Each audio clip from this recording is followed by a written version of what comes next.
You are watching Grace Television.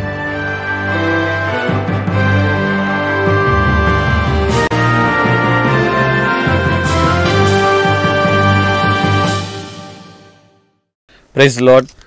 Grace TV நேயர்களுக்கு இன்னொரு நாளில் உங்களை பார்ப்பதில் மிகவும் சந்தோஷம். டாக் வித் ஜீசஸ் என்ற ப்ரோக்ராமில் ஒவ்வொரு நாளும் வித்தியாசமான ஒரு தலைப்பில் தேவன் நம்மோடு கூட இடைப்பட்டு வருகிறதுக்காக நான் நன்றி செலுத்துகிறேன்.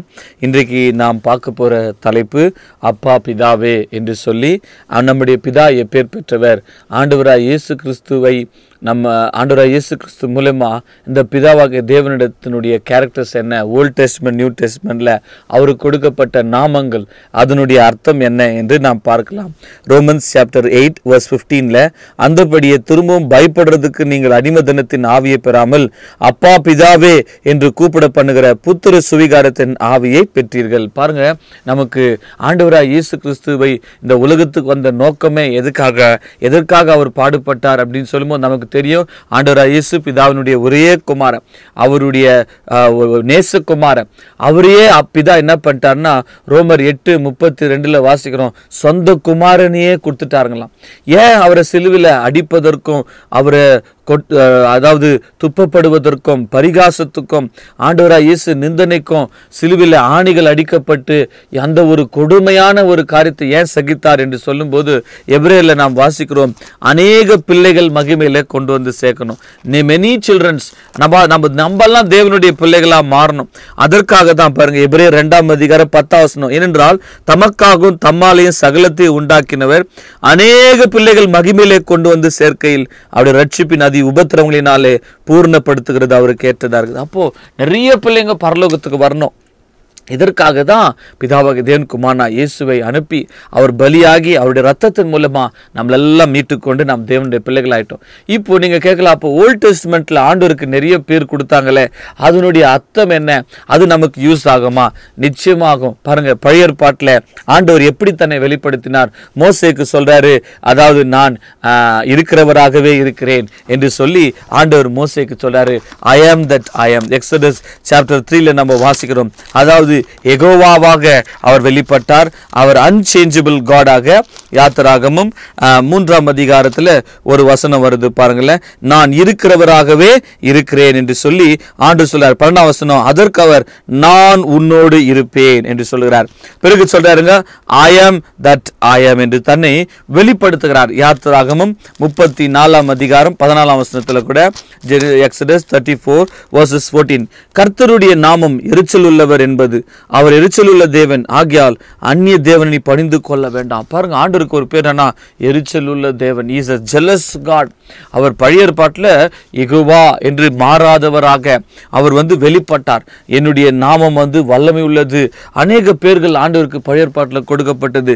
அல்ல யெகோவா ஈரே என்றால் ஜெனிசிஸ் சாப்டர் 22:14 நம்ம வாசிக்கிறோம். ஜெனிசிஸ் 22:14 சொல்றாரு, ஆபிரகாம் அந்த இடத்துக்கு யெகோவா ஈரே என்று பெயரிட்டான், அதனால் கர்த்தருடைய பர்வதத்தில் பார்த்து கொள்ளப்படும். யெகோவா ஈரே என்றால் மை ப்ரொவைடர், எல்லாவற்றையும் பார்த்து கொள்கிறவர். அங்க ஆபிரகாமுக்கு அங்க பலி செலுத்தப்படணும், அந்த ஆடு இல்லை, அங்க தன்னுடைய குமாரனை பலி செலுத்தும். அந்த டைம்ல அங்க ஒரு ஆடை ஆண்டு கொண்டு வருகிறார். பிரியமான நம்ம வாழ்க்கையில கூட காட் இஸ் a ப்ரொவைடர்.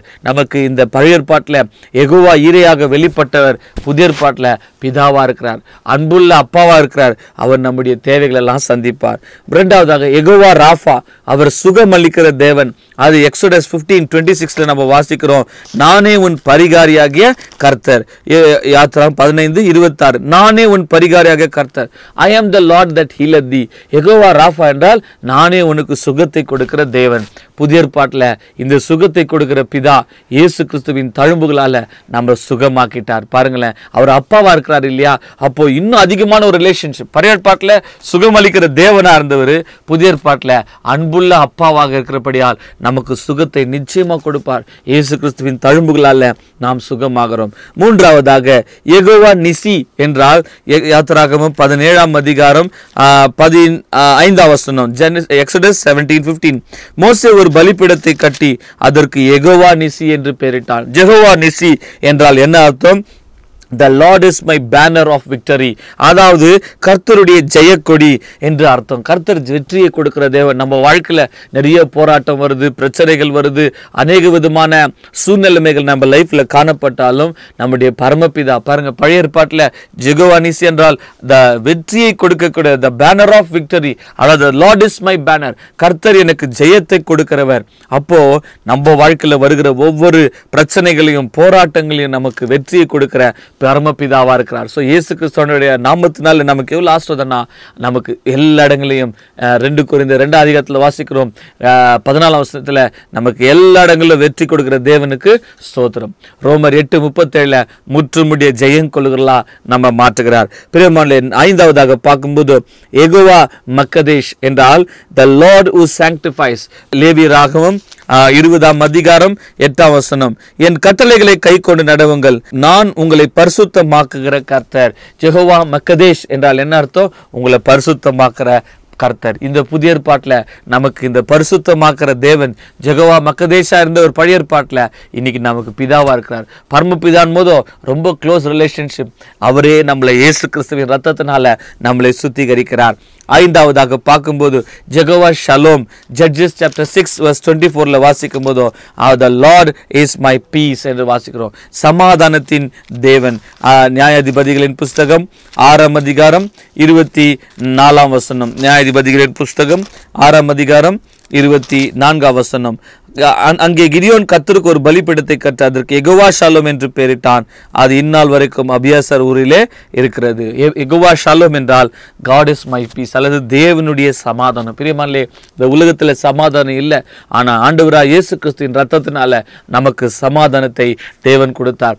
தேவனோடு நம்ம சமாதானம் ஆக்கப்பட்டோம், மனுஷரோடு சமாதானம். அப்போ யெகோவா ஷாலோமாக்குறார். பிறகு நாம் பார்க்கும்போது யெகோவா ரோஹி. சங்கீதம் 23:1 கர்த்தர் எனக்கு மெய்ப்பரா இருக்கிறார். பிறகு யெகோவா சித்கேனு. யெகோவா சிக்கேனு என்றால் தேவன் என்னுடைய நீதி. the Lord my righteous. எரேமியா 23:6 நம்ம வாசிக்கும் போதோ the Lord is my righteousness. அதாவது என்னுடைய நீதியாகிய கர்த்தர். பிரியமானவர்களே, நம்முடைய நீதி எல்லாம் அது அழுக்கான கந்தையா இருக்கிறது. ஆனால் தேவனுடைய நீதி ஆண்டவராகிய இயேசு கிறிஸ்துவின் ரத்தத்தினால நாம் நீதிமானாக்கப்பட்டோம். அப்போ ஆண்டவராகிய இயேசு கிறிஸ்துவின் கீழ்ப்படிதனால நாம் நீதிமானாக்கப்பட்டோம். ஆண்டவராகிய இயேசு கிறிஸ்து மரித்து உயிரோடு இருந்ததுனால நாம் நீதிமான் ஆக்கப்பட்டோம். பிறகு நாம் பார்க்கும்போது Jehovah ஷம்மா. the Lord is present. பாருங்க, எசேக்கியேல் 48ஆம் அதிகாரம் 35ஆம் வசனத்தில் யெகோவா ஷம்மா என்றால் the Lord is present. கர்த்தர் நம்மோடு கூட இருக்கிறார். the Lord is there. கர்த்தர் இருக்கிறார், அதை நீங்க மறந்துடாதீங்க. உங்க கூட இருக்கிறார் என்பதை மறந்துடாதீங்க. பிறகு ஜெகோவா சபோத் என்றால் the Lord of hosts. சேனைகளின் கர்த்தர், the commander of army. பாருங்க, பரலோகத்தில் ஆர்மி தேவதூதர்களுடைய சேனை ஆயிரமா இருக்குதுங்க.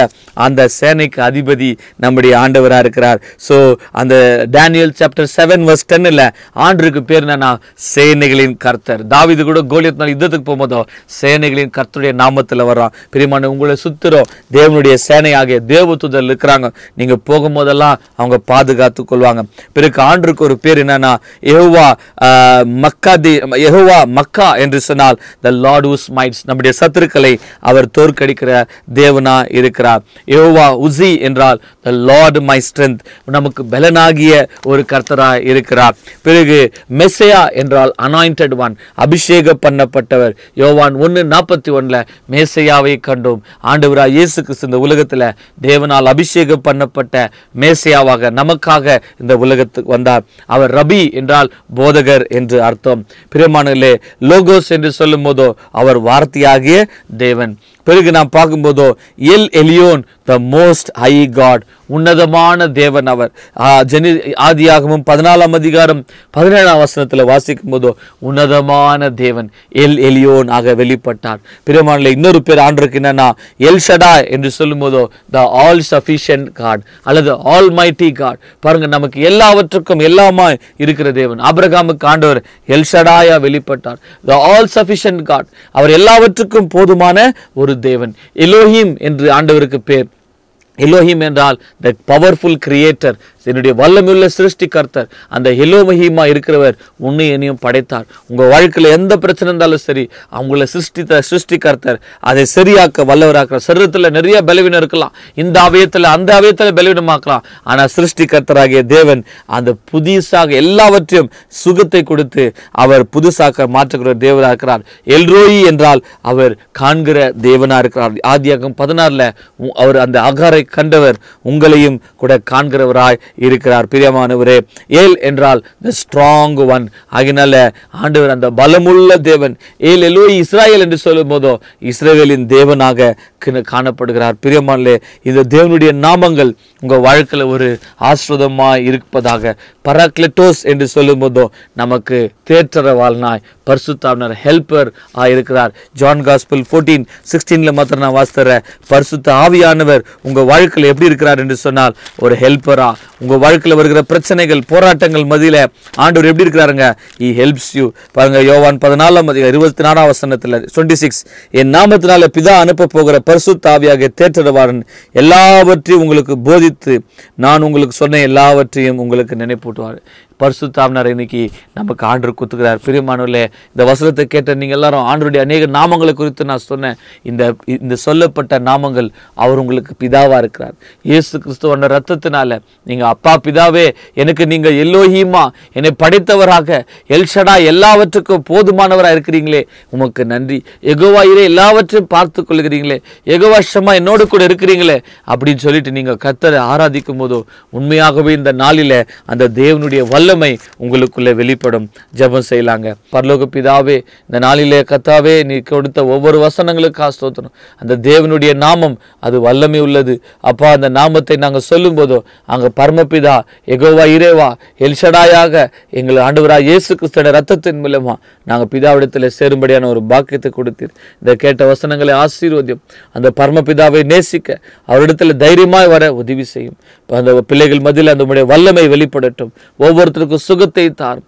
யெகோவா மக்கதே சுத்திகரிக்கிற தேவன் ஒருத்தர் இயேசப்பட ரத்தத்தினால அவங்களை சுத்திகரிக்கும்படியா இயேசு ரட்சகர் நாமத்தில் வேண்டிக் கொள்கிறோம் பரமபிதாவே. ஆமேன். God bless you.